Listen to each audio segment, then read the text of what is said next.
And I'm putting the plow on the front, and the couplers. And the one thing about the coupler, even though it's a very minor detail in my opinion, is that the coupler is something that, like a lot of things, a lot like the horn and that kind of stuff, the coupler does stick out.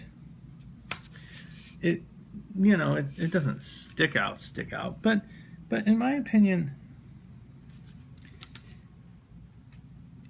your eye does catch the coupler. So the one thing I do as a general rule, like just about everything else, but it's important that you measure the front and back coupler.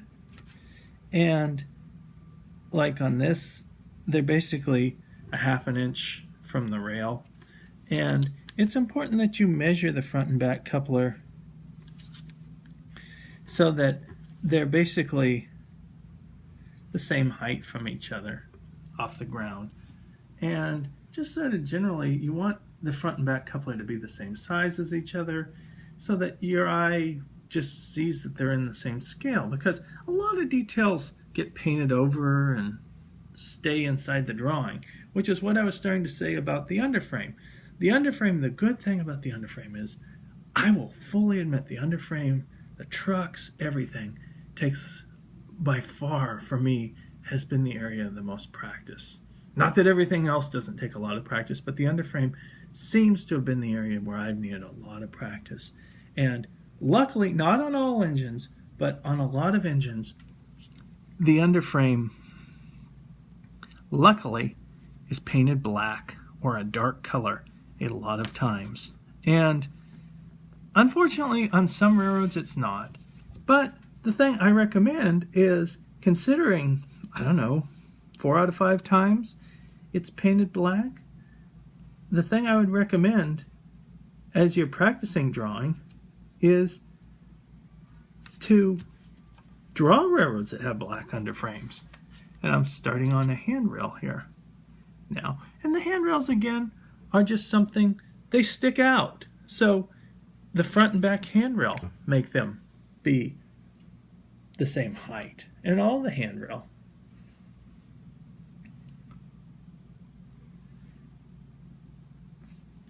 But I know I kept talking about the underframe, but the underframe shouldn't be a whole reason why you pick a drawing. But to tell you the truth, if you feel like your strength on the trucks and stuff, you know, it's the kind of thing where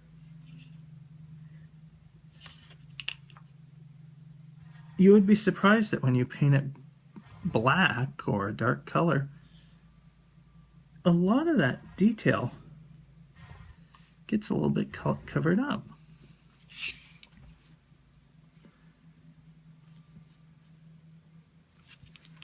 And believe me, there are a lot of very colorful locomotives that are very historic and colorful.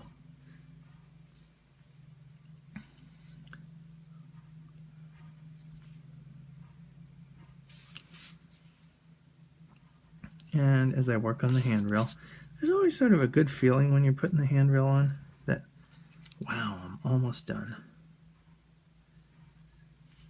I mean, you might put the handrail on at a different stage than me, because believe me, don't do it in the exact, you don't have to do it in the exact order that I'm doing it. But